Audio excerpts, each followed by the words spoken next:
आप सभी को जय मसीह की। आप सबका स्वागत है आपके अपने हिंदी बाइबल चैनल में। आज का विषय है कि दो प्रकार के लोग स्वर्ग में जा सकते हैं, और वो दो प्रकार के लोग कौन हैं जो स्वर्ग जा सकते हैं, उसके बारे में आज की वीडियो में हम चर्चा करने वाले हैं। इससे पहले यदि आप हमारे चैनल पर नए हैं तो चैनल को सब्सक्राइब कर लें और बेल आइकन को भी प्रेस कर लें ताकि हमारे वीडियोस के नोटिफिकेशन आपको समय समय पर मिलते रहें। यहोवा परमेश्वर ने मूसा को सीनै पर्वत पर 10 आज्ञाएं दी थी, और परमेश्वर ने कहा था कि जा सारे इस्राएली लोगों को बता कि उन सभी को इन आज्ञाओं को मानना है। और मूसा के द्वारा वो सारी आज्ञाएं इस्राएली लोगों को बता दी गई थी। अब आप एक चीज़ सोच के देखें कि आप उन 10 आज्ञाओं में से कितनी आज्ञाओं को मानते हैं। देखिए, हम कितना परमेश्वर की आज्ञाओं को मानते हैं और हम कितना वचन को मानते हैं और कितना वचन हमारे अंदर बना हुआ है, इस चीज़ का हमें तब पता लगता है जब हम अपने सप्ताह के एंड में या फिर मंथ एंड में अपने पूरे महीने को एक बार बैठकर विचारते हैं, सोचते हैं कि मैंने पूरे महीने में या फिर सप्ताह में, या आप हर दिन भी ऐसा कर सकते हैं कि हर दिन में मैंने कितना प्रभु यीशु की इच्छा के अनुसार जिया, मैंने कितना बाइबल के अनुसार जिया और कितने पाप और अपराध मैंने बाइबल के अगेंस्ट में या परमेश्वर के अगेंस्ट में किए हैं। जब आप अपने आप को जांचना शुरू करते हैं तो आपको मालूम लगने लगता है, आपको पता चलता है कि आपके जीवन में कितनी कमियां हैं और आप सप्ताह में या फिर महीने में कितनी गलतियां करते हैं, या फिर आप कितनी परमेश्वर की आज्ञाओं को मान पाते हैं। 10 में से 5 को मान पाते हैं, 7 को मान पाते हैं, 2 को मान पाते हैं, या फिर सारी 10 आज्ञाओं को मान पाते हैं। हालांकि इस संसार में ऐसा व्यक्ति तो कोई भी नहीं होगा जो परमेश्वर की पूरी रीति से सारी आज्ञाओं को मानता हो और परमेश्वर की इच्छा के अनुसार चलता हो। हम परमेश्वर की इच्छा के अनुसार चलने की कोशिश करते हैं। हम हमेशा कोशिश करते हैं कि हम वैसा जीवन जिएं जैसा प्रभु यीशु मसीह ने जिया, बट हम में से कोई भी प्रभु यीशु के समान बन नहीं सकता। हम में से कोई भी उतना पवित्र या सिद्ध तो नहीं बन सकता है, लेकिन जब हम कोशिश करते हैं तो हमारे जीवन में एक बड़ा बदलाव जरूर आता है, और वो बड़ा बदलाव आता है और परमेश्वर की आशीषें हमारे जीवन में आनी स्टार्ट हो जाती है। हमारा जीवन बदलने लगता है, हमारे बिगड़े काम बनने लगते हैं, हम जिस भी काम में हाथ डालते हैं उसमें आशीष आने लगती है। क्योंकि वचन कहता है, परमेश्वर ने व्यवस्था विवरण में कहा कि तुम यदि मेरी बातों को मानो तो तुम पे इतने सारी आशीषें आएंगी, और यदि ना मानो तो तुम पे इतने सारे श्राप आएंगे। जब आप उस अध्याय को पढ़ते हैं व्यवस्था विवरण में, तो वहां पे आशीष से ज्यादा श्राप हैं। आशीष के वचन थोड़े हैं और श्राप के वचन ज़्यादा हैं। मेरे प्रियो, आज मसीह लोग श्रापित हैं, श्राप में बने रहते हैं, क्योंकि उनको सिर्फ ये सिखाया जाता है कि आशीष प्रभु यीशु के पास आने से मिलती है। बस उनको इतना ही मालूम होता है कि संडे सर्च को आओ, सुबह शाम प्रार्थना करो और तुम्हारे जीवन में आशीषें आ जाएंगी। हालांकि जब एक व्यक्ति आशीषों के पीछे भागता है तो उसे आशीषें नहीं मिलती हैं, लेकिन जब एक व्यक्ति परमेश्वर के पीछे भागता है तो उसे आशीष मिलना शुरू हो जाती हैं। और हमें सबसे पहले ये चीजें जाननी चाहिए और सीखनी चाहिए कि क्या करने से हमारे जीवन में श्राप आ जाता है, और जब आप उन चीजों को नहीं करेंगे और परमेश्वर की इच्छा के अनुसार जीने की कोशिश करेंगे तो आशीषें खुद ब खुद आपके पीछे चली आएंगी। मेरे प्रियो, आशीषों के पीछे भागने से आशीष नहीं आती, परमेश्वर के पीछे भागने से आशीष आती है। यहाँ पे आप अपने आप को जांच के देखना महीने में या सप्ताह में कि आपने कितनी परमेश्वर की आज्ञाओं को माना है।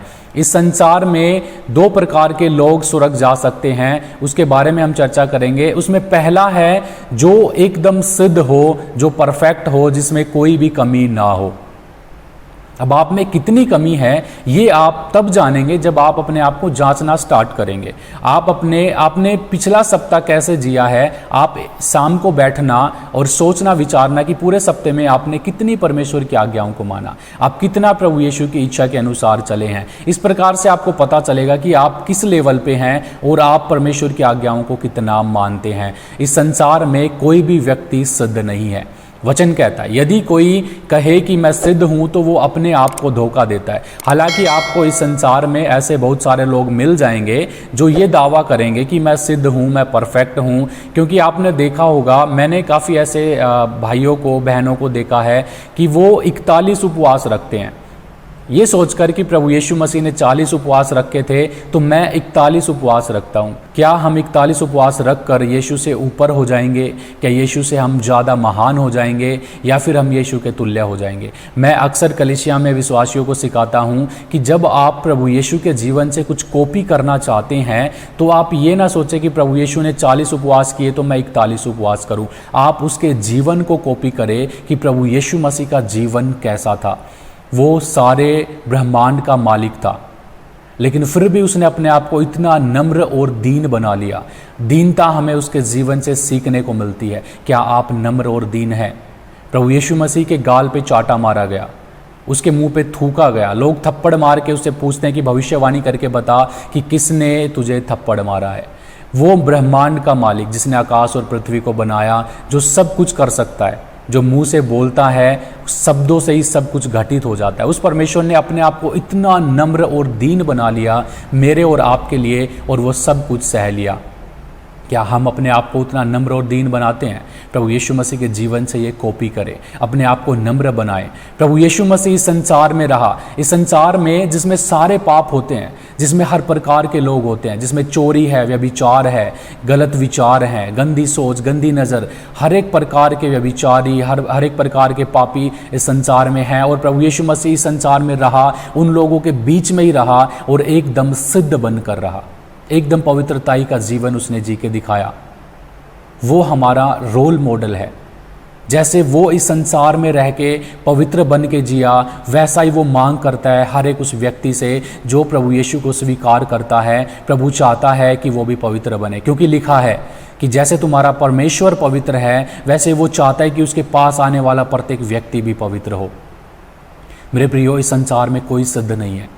हम एक वचन पढ़ते हैं, पहले यूहन्ना की पत्री उसका पहला अध्याय पद 8 में लिखा है, यदि हम कहें कि हम में कुछ भी पाप नहीं तो अपने आप को धोखा देते हैं और हम में सत्य नहीं।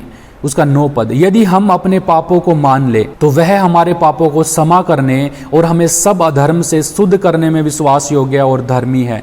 यदि हम कहें कि हमने पाप नहीं किया तो उसे झूठा ठहराते हैं और उसका वचन हम में नहीं है। यहाँ पे देखिए, वचन साफ कहता है कि यदि कोई व्यक्ति कहता है कि मुझ में बिल्कुल भी पाप नहीं है, मैं सिद्ध हूँ, मैं पवित्र हूँ, तो वचन कहता है कि वो परमेश्वर के वचन को झूठा ठहराता है और उसमें सत्य नहीं है।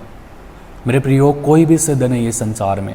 वचन कहता है कि आकाश और पृथ्वी का टल जाना सहज है, लेकिन बाइबल में लिखी एक बिंदु भी नहीं टल सकती है। और यहाँ पे वचन साफ सिखाता है कि कोई सिद्ध नहीं।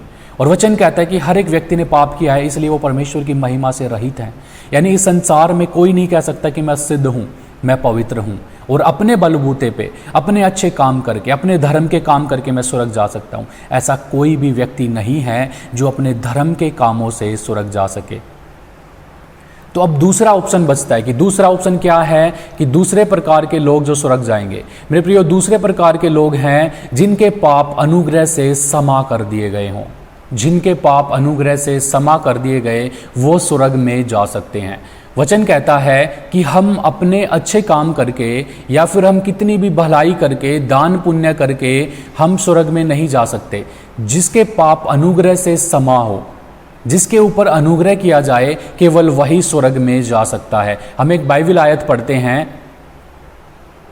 इफिसियों की पत्री उसका 2 अध्याय पद 8 में लिखा है, क्योंकि विश्वास के द्वारा अनुग्रह ही से तुम्हारा उद्धार हुआ है और यह तुम्हारी ओर से नहीं वरन परमेश्वर का दान है। यहाँ पे वचन कहता है कि अनुग्रह ही से तुम्हारा उद्धार हुआ है और ये तुम्हारी ओर से नहीं है, यानी तुम्हारे अच्छे कामों से नहीं है, तुम्हारी भलाई के कामों से नहीं है, तुम्हारे दान पुण्य से या तुम जो अच्छा जीवन जीते हो उससे नहीं है, बल्कि ये परमेश्वर के द्वारा दिया गया एक दान है। मेरे प्रियो, अनुग्रह का अर्थ क्या होता है, आप इस चीज को समझे। अनुग्रह का अर्थ होता है कि जिस चीज को हम पाने के लायक नहीं है, जिस चीज को हम पाने के काबिल नहीं है, लेकिन फिर भी वो हमें दे दी जाती है। परमेश्वर के राज्य में जाने के लायक हम में से कोई भी नहीं है, हम में से कोई इतना पवित्र नहीं है कि हम उस पवित्र परमेश्वर के राज्य में प्रवेश करें, लेकिन ये परमेश्वर का अनुग्रह है कि परमेश्वर का अनुग्रह लोगों के ऊपर होता है कि वो परमेश्वर के राज्य में जा सकते हैं। प्रभु यीशु ने कहा कि मैं जाता हूं और तुम्हारे लिए घर तैयार करता हूं ताकि जहां मैं रहता हूं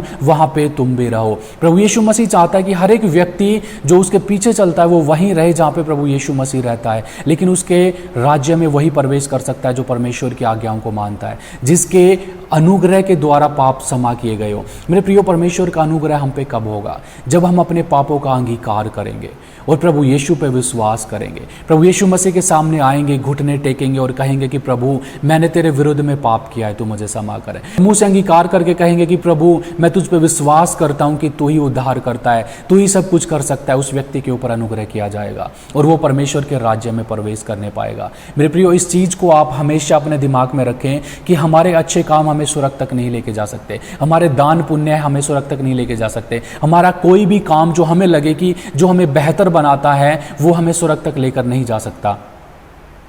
केवल प्रभु यीशु के अनुग्रह के द्वारा हम स्वर्ग जाते हैं। प्रभु यीशु मसीह ने हमारे लिए बहुत कुछ सहा है। प्रभु यीशु मसीह ने कैलवरी क्रॉस के ऊपर अपनी जान दी, इतना आसान नहीं था, लेकिन फिर भी उसने दिखाया कि देख मैं तुझसे कितना प्यार करता हूं। आज आप सोचें कि आज मैं और आप उस परमेश्वर से कितना प्रेम करते हैं। क्या वो हमारे जीवन में पहले स्थान पे है? क्या हम अपने जीवन में प्रथम स्थान प्रभु यीशु मसीह को देते हैं? यीशु मसीह ने मुझे और आपको बचाने के लिए अपने प्राणों तक को दिया है।